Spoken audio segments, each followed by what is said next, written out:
Once the Trane SWUD unit is removed, the existing pad is prepped for the new renovator install.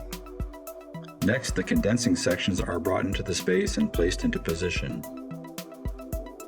The modular renovator easily fits through a standard doorway. The individual sections can be easily maneuvered into place.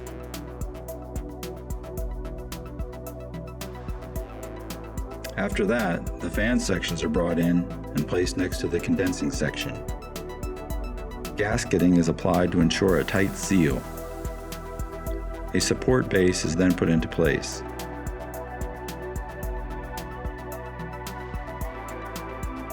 Next, the evaporator section is brought into the space. Panels are labeled to aid in the installation. A lift can be used to help move sections into position. 3D IntelliClamps are used to align and attach the individual modules.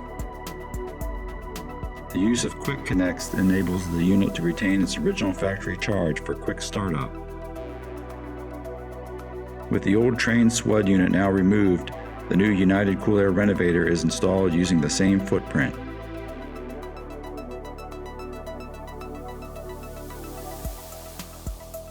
For more information, visit unitedcoolair.com.